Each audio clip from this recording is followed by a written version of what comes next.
जय हिंद दोस्तों। आज अपन पढ़ने जा रहे हैं क्लास 10th के लिए फिजिक्स का चैप्टर लाइट। ठीक है, अब ये लाइट होती क्या है, लाइट है क्या, लाइट का मीनिंग समझो पहले। लाइट क्या है? फॉर्म ऑफ एनर्जी है। फॉर्म ऑफ एनर्जी, एनर्जी की फॉर्म है।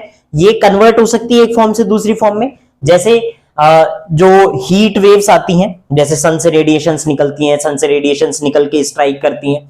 अपन ने सोलर पैनल्स बना रखे हैं, उनके थ्रू लाइट को लाइट एनर्जी जो है उस एनर्जी को कन्वर्ट किया जाता है इलेक्ट्रिकल एनर्जी के अंदर। ठीक है, तो लाइट क्या है? It is a form of energy. Light है क्या? It is the form of energy, form of energy. अच्छा, लाइट करती क्या है? ये अपन को किसी भी ऑब्जेक्ट को दिखाती है। जैसे बोर्ड है, तो बोर्ड किसकी वजह से दिख रहा है? लाइट की वजह से दिख रहा है। ठीक है, it is the form of energy which produces sensation of visibility, sensation of visibility. किसी भी चीज को दिखाता कौन है? लाइट रे दिखाती है। ठीक है, अब ये जो लाइट है इसका नेचर क्या है? अब लाइट जैसे सन से रेडिएशंस आ रही हैं, सन से लाइट रेज आ रही हैं, अब ये किस फॉर्म में आ रही हैं? अलग अलग तरीके की फॉर्म होगी। जैसे बताया गया बाद में कि पहले तो सबसे पहले पार्टिकल बिहेवियर था। टिंडल इफेक्ट देखा होगा तुमने, वैसा ही तो दिखता है कि पार्टिकल्स हैं लाइट के अंदर, पर लाइट के अंदर नहीं है। वो तो एनवायरमेंट के पार्टिकल्स दिख रहे हैं आपको। ठीक है, पर लाइट क्या है? पहले बताया गया कि लाइट कैसी थ्योरी से डिपेंड करेगा, लाइट कैसे आएगा? लाइट पार्टिकल बिहेवियर है, लाइट पार्टिकल बिहेवियर है। फिर उसके बाद में जब आगे स्टडी हुई तो फिर बोला कि इलेक्ट्रोमैग्नेटिक वेव है। तो nature of light, nature of light, nature of light, light का नेचर कैसा है? ठीक है, लाइट के दो बिहेवियर है, दो नेचर है। कौन कौन सा? एक तो वेव नेचर, एक तो वेव नेचर और एक पार्टिकल नेचर, पार्टिकल नेचर। ठीक है, थ्योरी आई वेव के लिए। अब वेव थ्योरी क्या बोलती है?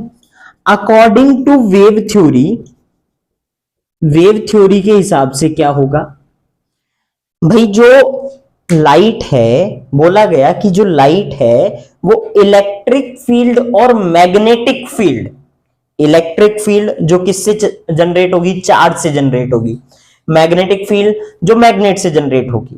तो इलेक्ट्रोमैग्नेटिक वेव बताया गया। इलेक्ट्रिक फील्ड और मैग्नेटिक फील्ड की वेव की टर्म्स में आती है, और इसको किसी मीडियम की रिक्वायरमेंट नहीं होती। जैसे साउंड आता है, अपन को आवाज सुनाई दे रही है, तो क्या होना चाहिए? मीडियम होना चाहिए। स्पेस में आवाज सुनाई नहीं देती है, स्पेस में आवाज सुनाई नहीं देती है। क्यों नहीं देती है? क्योंकि वहां पे मीडियम नहीं है। तो यहां पे क्या है? मीडियम की कोई जरूरत ही नहीं है लाइट को ट्रेवल करने के लिए। तो according to wave theory, the light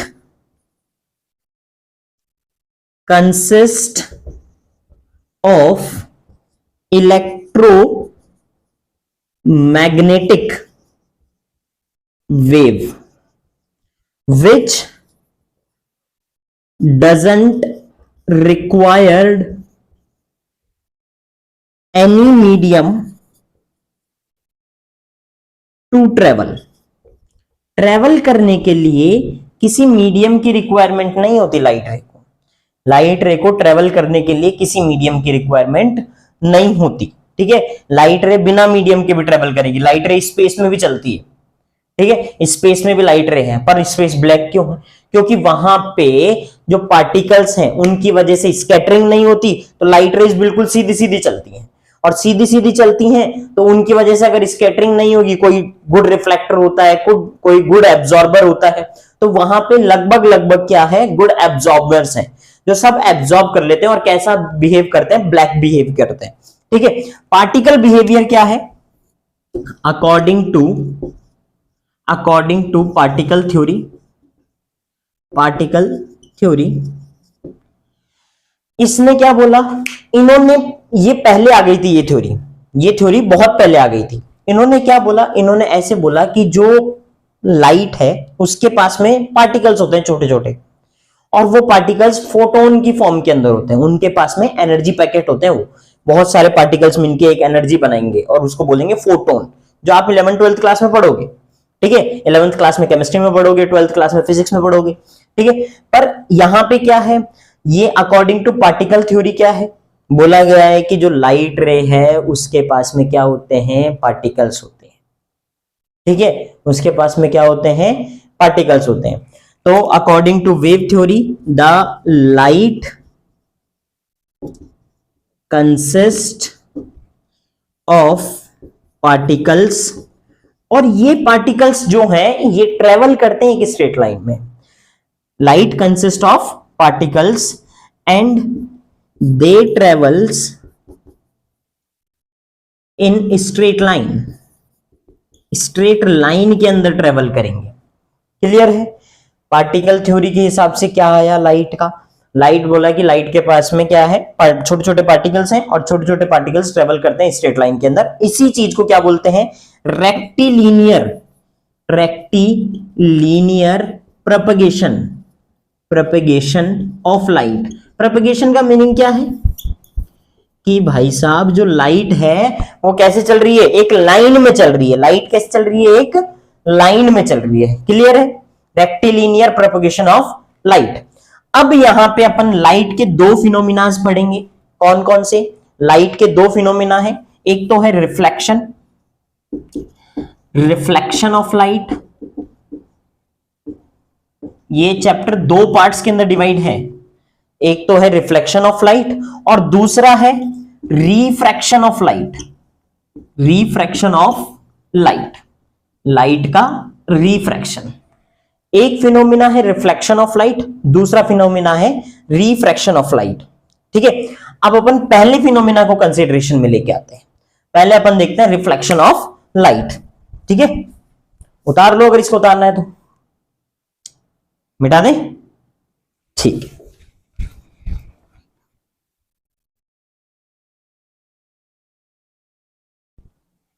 first phenomena को कंसीडरेशन में लेके आते हैं। रिफ्लेक्शन का मीनिंग क्या है? रिफ्लेक्शन बहुत बड़ा चलेगा, प्लेन मिरर से, फिर उसके बाद में कॉनकेव, कॉन्वेक्स वगैरह सब आएंगे। ठीक है, तो देखो रिफ्लेक्शन, रिफ्लेक्शन होता क्या है? रिफ्लेक्शन जब कोई लाइट रे आई, टकराई और उसी मीडियम में वापस आ गई। लाइट रे आई, किसी ऑब्जेक्ट से टकराई और उसी मीडियम में वापस आ गई, तो उसको क्या बोलते हैं? रिफ्लेक्शन बोलते हैं। क्या बोलते हैं उसको? रिफ्लेक्शन बोलते हैं। It is the process of bending of light into the same medium, into the same medium after striking on the object, on the object। किसी ऑब्जेक्ट पे लाइट रे स्ट्राइक करेगी और सेम मीडियम में वापस आ जाए, तो उस प्रोसेस को क्या बोलते हैं? उस प्रोसेस को बोलते हैं रिफ्लेक्शन। ठीक है, समझ में आया? क्या हुआ कि एक लाइट, जैसे मान लो ये एक ऑब्जेक्ट है, अभी ऑब्जेक्ट है, अभी कुछ भी नहीं है। ठीक है, एक ऑब्जेक्ट है, इस ऑब्जेक्ट के ऊपर ये लाइट रे आई, टकराई और इसी मीडियम में वापस आ गई। अच्छा, मीडियम का मीनिंग समझो। देखो, जैसे मैंने बोला कि अगर इधर एयर है और इधर वाटर है, तो लाइट रे टकरा के वापस एयर में ही आ गई, तो इस प्रोसेस को तो बोलेंगे रिफ्लेक्शन। और लाइट रे टकरा के यहां भी तो जा सकती है, वाटर में भी, तो वाटर में भी लाइट रे जा सकती है। पर लाइट रे जब वाटर में जाएगी, ऐसे मान लो ऐसे चली गई या ऐसे चली गई, कैसे भी जा सकती है, अभी बाद में देखेंगे, वो रूल्स देखेंगे। ठीक है, पर ऐसे अगर इधर चली गई तो इस प्रोसेस को बोलेंगे रिफ्रैक्शन। एक मीडियम से दूसरे मीडियम में चल जाए तो रिफ्रैक्शन, और टकरा के सेम मीडियम में आ जाए तो रिफ्लेक्शन। रिफ्लेक्शन कब होगा? जब सेम मीडियम में आ जाएगी, और यहां पे क्या होगा? रिफ्रैक्शन होगा। समझ रहे हो क्या हो रहा है? रिफ्रैक्शन की डेफिनेशन भी साथ के साथ लिखवा देंगे। ठीक है, रिफ्रैक्शन क्या है? It is the process of bending of light when it goes from one medium to another medium.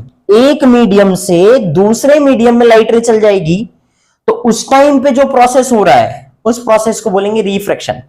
अरे आया क्या, देखो क्या हुआ, यहां से लाइट रे आई, टकराई और इधर ही आ गई, तो इसको बोलते हैं रिफ्लेक्शन।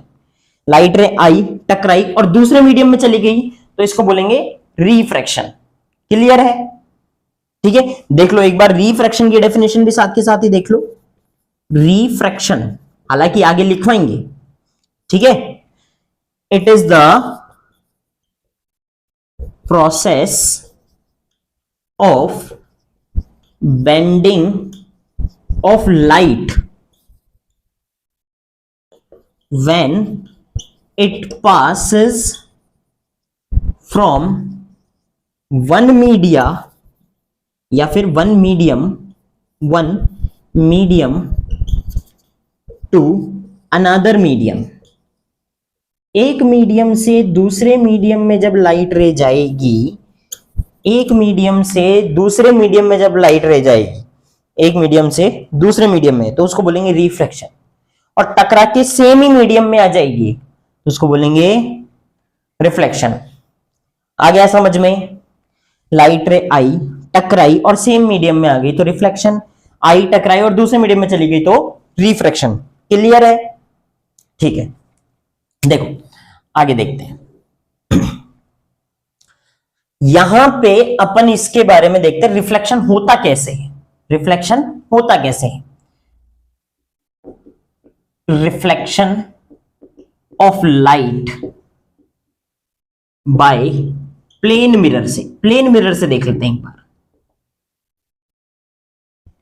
देखो ये प्लेन मिरर है। अच्छा, मिरर के बारे में समझाते हैं कि मिरर होता क्या है। नॉर्मल जो ग्लास होता है ना, ग्लास के एक साइड में, ये पहले क्या था? पहले था ग्लास, पहले क्या था? ये ग्लास था। अब ग्लास से ट्रांसपेरेंट होता है ग्लास, तो आर पार देख सकते हैं उससे।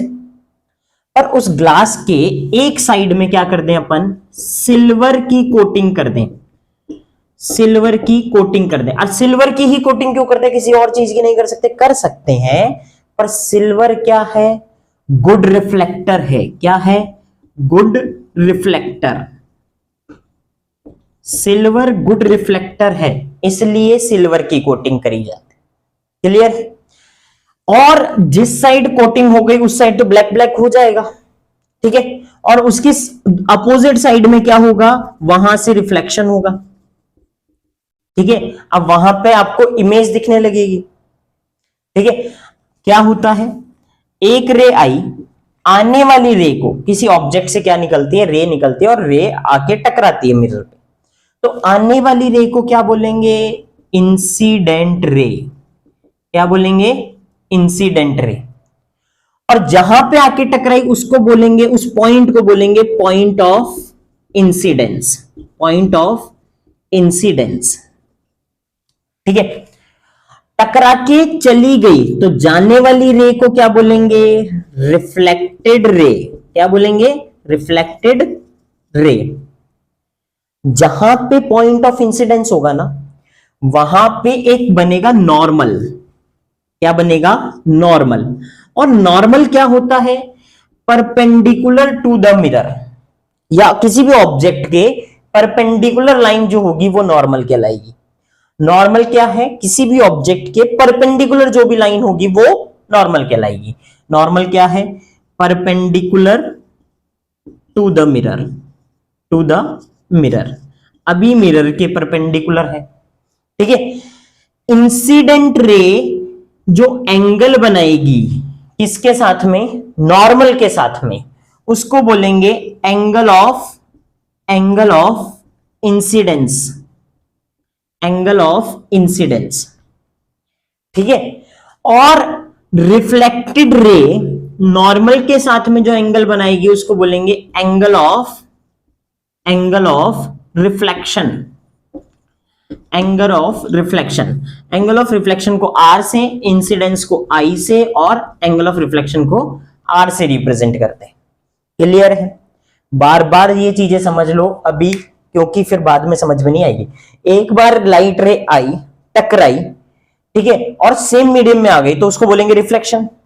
अब यहां पे सेम मीडियम में आ रही तो ये प्रोसेस क्या हो रहा है? रिफ्लेक्शन, ठीक है।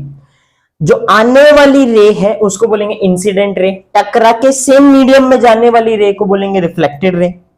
ठीक है, एक लाइन बनेगी which is perpendicular to the mirror और परपेंडिकुलर टू द ऑब्जेक्ट, किसी ऑब्जेक्ट के परपेंडिकुलर भी हो सकती है और मिरर के परपेंडिकुलर भी हो सकती है, उसको बोलेंगे नॉर्मल। क्लियर? नॉर्मल के साथ में इंसिडेंट रे जो एंगल बनाएगी उसे बोलेंगे एंगल ऑफ इंसिडेंस। क्या बोलेंगे उसे? Angle of incidence.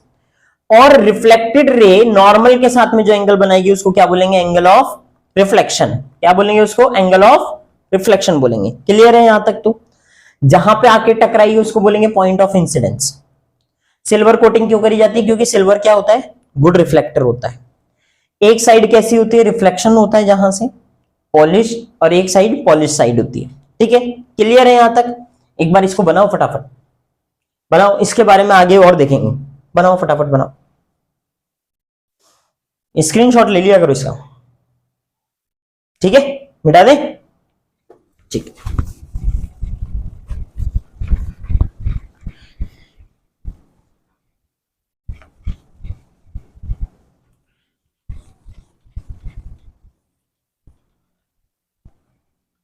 समझ में आया ना?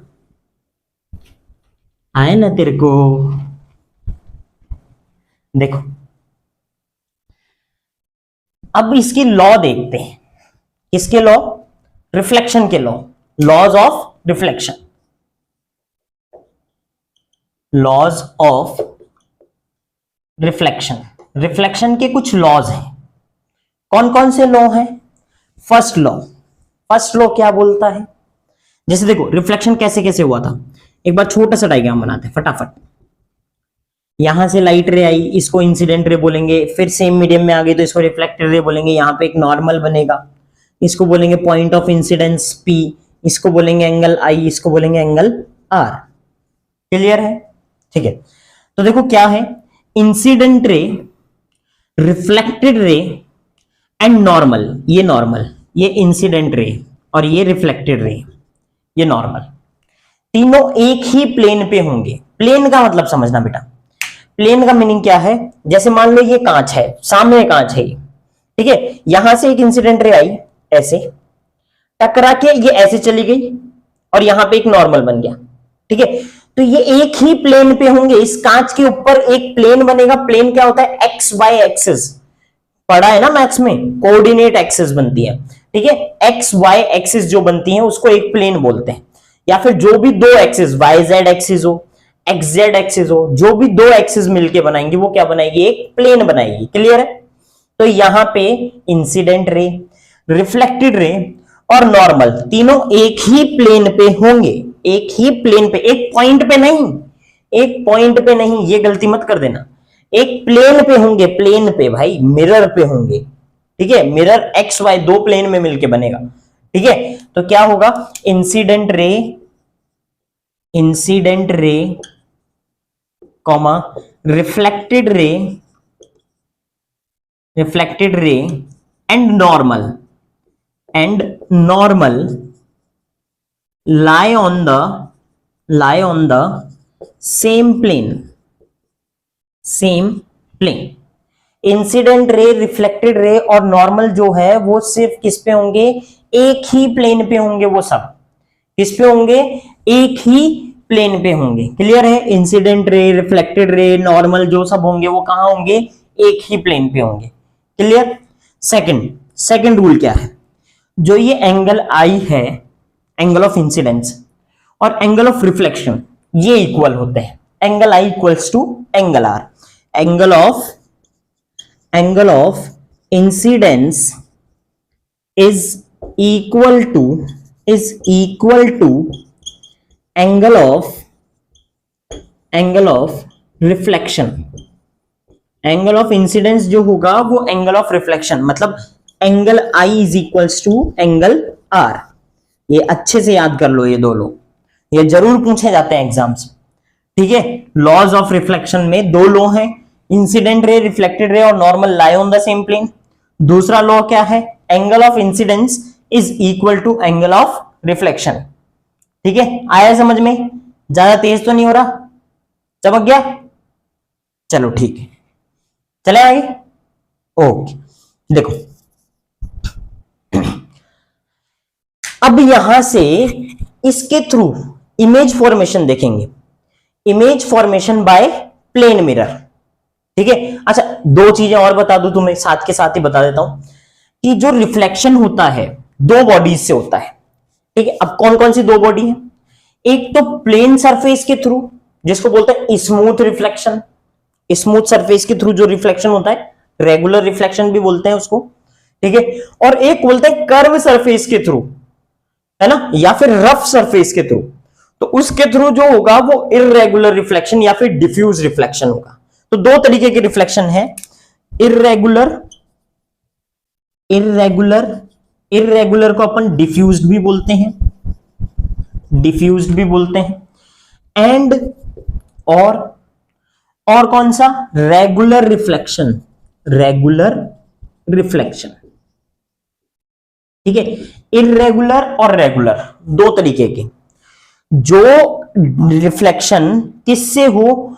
कर्व सरफेस से हो, ऐसा रिफ्लेक्शन जो किसी कर्व सरफेस या फिर रफ सरफेस से हो, ठीक है, वो क्या कहलाएगा? इररेगुलर रिफ्लेक्शन या फिर डिफ्यूज रिफ्लेक्शन कहलाएगा। और ऐसा रिफ्लेक्शन जो किसी प्लेन सरफेस या फिर स्मूथ सरफेस से हो वो रेगुलर रिफ्लेक्शन कहलाएगा। ठीक है, डेफिनेशन लिख देते हैं।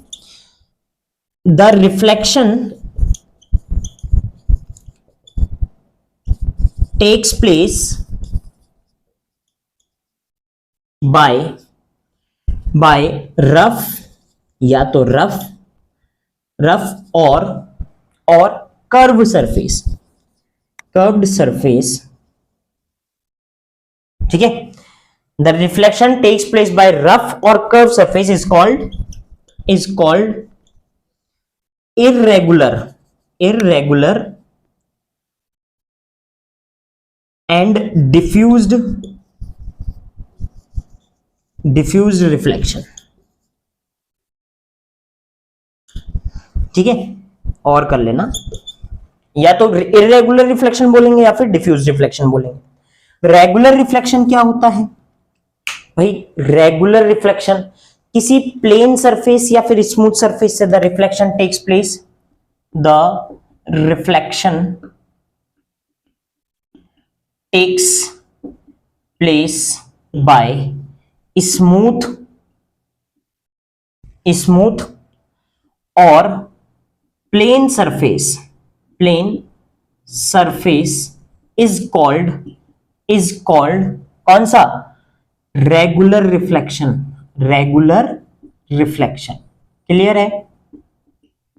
ऐसा रिफ्लेक्शन जो किसी प्लेन सरफेस से हो या फिर स्मूथ सरफेस से हो उसको बोलेंगे रेगुलर रिफ्लेक्शन। क्लियर है? आया समझ में? ठीक है, अब अपन नेक्स्ट करते हैं image formation by plane mirror के थ्रू इमेज फॉर्मेशन देखते हैं। तो देखो भाई, ठीक है, प्लेन मिरर के थ्रू इमेज फॉर्मेशन। तो ये आपका प्लेन मिरर हो गया, ऐसे प्लेन मिरर बनाते हैं। ये वाली सरफेस होती है आपकी कोटेड सरफेस, और ये वाली सरफेस रिफ्लेक्टेड सरफेस। ठीक है, रिफ्लेक्टेड सरफेस बनेगी। ये कैसा मिरर है? प्लेन मिरर है। ठीक है, अब यहां से रिफ्लेक्शन होगा तो एक एक्सिस बनाते हैं जिसपे ऑब्जेक्ट को रखा जाएगा। जैसे मान लो ये ऑब्जेक्ट खड़ा है, ऐसे मैं खुद मान लो ये मैं खड़ा हूं और सामने कांच है। ठीक है, सामने प्लेन मिरर है। अगर भाई कॉनकेव या कॉन्वेक्स होगा ना तो कहीं चेहरा मोटा बनेगा, कहीं पतला बनेगा, वो अलग केस है। अभी सिर्फ प्लेन मिरर जो घर में कांच होते हैं ना वो है। ठीक है, जिसमें अपन बाल बनाते हैं ऐसे करके, ठीक है, वो वाले कांच। इंसिडेंट रे निकलेगी ऑब्जेक्ट से इंसिडेंट रे निकली, एक रे गई बिल्कुल सीधी, तो यहां पे क्या बनेगा? नॉर्मल बनेगा। इस पॉइंट से पॉइंट ऑफ इंसिडेंस हुआ, यहां से क्या बना? नॉर्मल बना। नॉर्मल से इंसिडेंट रे के बीच में एंगल कितना है? 0। कितना है? 0, क्योंकि नॉर्मल भी उसी एक्सिस पे आ गई और इंसिडेंट रे भी उसी एक्सिस पे आ गई, तो एंगल कितना है? 0। तो यहां पे रिफ्लेक्टेड, क्योंकि I is equal to R था ना, देखो भाई angle I is equal to angle R, angle of incidence ही जीरो है, इस रे के लिए आई की वैल्यू जीरो है तो आर की वैल्यू भी जीरो होगी। तो एंगल ऑफ इंसिडेंस ही जीरो है तो रिफ्लेक्शन भी जीरो होगा, तो रिफ्लेक्टेड रे यहीं पे आ जाएगी। ये गई ऐसे टकरा के वापस से यहीं पे आ गई। फिर यहां से एक रे गई तो यहां पे एक नॉर्मल बनेगा, यहां पे एक नॉर्मल बनेगा, ये नॉर्मल क्रिएट हुआ, एंगल ऑफ इंसिडेंस बना, जितना एंगल ऑफ इंसिडेंस बना उतना ही एंगल ऑफ रिफ्लेक्शन बनेगा, एंगल आर। ठीक है, ये वाली रे को डॉटेड करके अपन आगे की तरफ मिलाएंगे, बनाएंगे। क्यों? जब तक दो रिफ्लेक्टेड रे मिलेगी, दो या दो से ज्यादा रिफ्लेक्टेड रे मिलेगी, तब ही क्या बनेगी? इमेज बनेगी, अदरवाइज इमेज नहीं बनेगी। जब दो या दो से ज्यादा रिफ्लेक्टेड रेज आके मीट करेंगे किसी पॉइंट पे, तब ही इमेज बनेगी, अदरवाइज इमेज नहीं बनेगी। क्लियर है? ठीक है, तो ये रिफ्लेक्टेड रे को हमने एक्सटेंड किया तो यहां पे कहीं इमेज बनी। ये इमेज मिरर के पीछे नहीं है, मिरर के पीछे जाके देखूंगा ऐसे तो इमेज नहीं दिखेगी। ठीक है, मिरर के अंदर बनी है इमेज। कहां बनी है? मिरर के अंदर। और ये वाली डिस्टेंस कितनी होगी? डिस्टेंस ऑफ इमेज फ्रॉम, यहां से ये point of incidence from pole बोल लो, ये क्या है? Distance of image from pole. ये वाली डिस्टेंस क्या है? Distance of object from pole. ठीक है, ये वाली हाइट, हाइट ऑफ ऑब्जेक्ट। ठीक है, ये वाली height, height of image. Clear है यहां तक? तो ऐसे इमेज फॉर्मेशन होता है प्लेन मिरर के थ्रू। ये प्लेन मिरर के थ्रू इमेज फॉर्मेशन है। क्लियर? अच्छा, यहां पे क्या क्या चीजें होंगी? जैसे प्लेन मिरर में देखता हूं ना मैं, अगर यहां बीच में प्लेन मिरर लगा हुआ है, यहां पे मैं खड़ा हूं, तो मैं अगर प्लेन मिरर के पास में जाता हूं तो मेरी इमेज भी ऐसा लगता है कि वो पास में आ रही है, और मैं उससे अगर दूर जाता हूं तो इमेज भी ऐसा लगता है कि पीछे की तरफ दूर जा रही है। क्लियर है? तो क्या हो रहा है? जो डिस्टेंस ऑफ ऑब्जेक्ट है, मैं ऑब्जेक्ट, मेरा जितना डिस्टेंस है प्लेन मिरर से उतना ही डिस्टेंस इमेज का होगा। मतलब distance of object from pole या फिर plane mirror is equals to distance of image from plane mirror. तो मतलब DOP इक्वल्स टू DIP होगा। और जितनी हाइट होती है उतनी ही इमेज की हाइट होती है, जितनी ऑब्जेक्ट की हाइट होगी उतनी ही इमेज की हाइट होगी। तो मतलब height of object is equals to height of image. Height of object और हाइट ऑफ इमेज भी दोनों बराबर। Distance of object from pole is equals to distance of image from pole होगा। क्लियर है यहां तक? आ गया समझ में? Image formation by plane mirror आया? ठीक है, उतार लो इसको फटाफट, बनाओ फटाफट बनाओ। हो गया? ठीक है, यहां तक तो समझ में आ गया। दोनों रूल्स, दोनों लॉ समझ में आ गए। रिफ्लेक्शन के दो लॉ हैं, दोनों समझ में आ गए। और इमेज फॉर्मेशन है, image formation by plane mirror, plane mirror के थ्रू इमेज फॉर्मेशन। अब देखो भाई, प्रॉपर्टीज देखते हैं image formed by plane mirror. Plane mirror के थ्रू जो इमेजेस बनी है उनकी प्रॉपर्टीज क्या है? Properties of image formed by plane mirror. Plane mirror के थ्रू जो इमेज बनी है वो, उसके लिए क्या क्या प्रॉपर्टीज है? तो देखो, पहली प्रॉपर्टी क्या है? Distance of object from pole is equals to distance of image from pole होता है। मतलब जितनी डिस्टेंस किसकी है? ऑब्जेक्ट की है, उतनी ही डिस्टेंस किसकी होती है? इमेज की होती है। Clear? Second, height of object is equals to height of image. Height of object किसके बराबर होगी? हाइट ऑफ इमेज के बराबर होगी। ठीक है। थर्ड, अच्छा देखो, एक चीज होती है, जैसे ये मैं खड़ा हूं और यहां पे मिरर लगा है, फिर इधर मेरी इमेज बन रही है अंदर में। ठीक है, तो यहां पे जहां बीच में मिरर है, मैं अगर मेरा राइट हैंड उठा रहा हूं तो इमेज क्या करेगी? अपना लेफ्ट हैंड उठाएगी, इधर वाला। ठीक है, अगर मैं मेरा ये वाला हैंड उठा रहा हूं तो इमेज ये वाला हैंड उठाएगी। मतलब अगर राइट है तो लेफ्ट दिख रहा है और लेफ्ट है तो राइट दिख रहा है। तो राइट तो कैसा दिखता है मिरर में, लेफ्ट, और लेफ्ट कैसा दिखता है, राइट। तो left seems to be right, and right seems to be left. अरे ऐसा ही होता है क्या, ये मैं कान ऐसे पकड़ा तो इधर वाला ये क्या करेगा, इमेज ये ऐसे पकड़ के खींचेगा, मैंने ये पकड़ा तो ये इधर ऐसे पकड़ के खींचेगा। क्लियर है? तो लेफ्ट राइट दिखता है और राइट लेफ्ट दिखता है। इस प्रॉपर्टी को बोलते हैं lateral inversion. This property of image is called lateral inversion बोलते हैं। इस प्रॉपर्टी को क्या बोलते हैं, lateral inversion बोलते हैं। क्लियर है? यहां तक समझ में आया? ठीक है, एक नोट पॉइंट और प्लेन मिरर के लिए एक नोट पॉइंट और देखते हैं। देखो नोट पॉइंट क्या है, नोट पॉइंट है कि जो प्लेन मिरर की फोकल लेंथ होती है।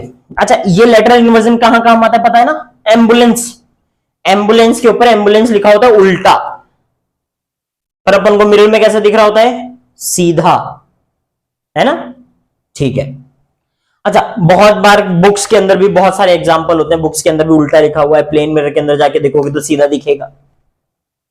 ठीक है, तो ये सारी चीजें कहां काम आ रही है, ये सारी चीजें कहीं पे रोडवेज में काम आती है कई बार तो। ठीक है, कई बार बुक्स के अंदर भी देते हैं, इसके एग्जांपल्स देते हैं। अच्छा, लास्ट फोर्थ और मोस्ट इंपोर्टेंट पॉइंट क्या है कि जो प्लेन मिरर की फोकल लेंथ होती है, क्योंकि अभी तो याद रखना है इस पॉइंट को, क्योंकि समझ में नहीं आएगा, आगे समझ में आएगा जब अपन स्फेरिकल मिरर कर लेंगे तब समझ में आएगा। तो यहां पे ये पॉइंट क्या है, द फोकल लेंथ, क्योंकि ये क्वेश्चन पूछा जाता है प्लेन मिरर की फोकल लेंथ कितनी है। ठीक है, the focal length of plane mirror is infinity, infinite होती है। फोकल लेंथ क्या होती है, इनफाइनाइट होती है प्लेन मिरर की। ये फोकल लेंथ आगे नेक्स्ट लेक्चर में बताएंगे। ठीक है, प्लेन मिरर तक का, यहां तक का सारा कंसेप्ट हो गया। प्लेन मिरर का एक भी क्वेश्चन नहीं छूटेगा यहां से। ठीक है, यहां तक जो भी है सब कुछ पढ़ लो। आगे अपन स्फेरिकल मिरर पे जाएंगे, रिफ्लेक्शन का सेकंड पार्ट देखेंगे वहां पे। ठीक है, स्फेरिकल मिरर से कैसे कैसे रिफ्लेक्शन होते हैं, वहां पे इमेज फॉर्मेशन देखेंगे, कॉनकेव, कॉन्वेक्स, मिरर फॉर्मूला वगैरह सब कुछ वहां पे देखेंगे। ठीक है, क्लियर? जय हिंद, जय भारत।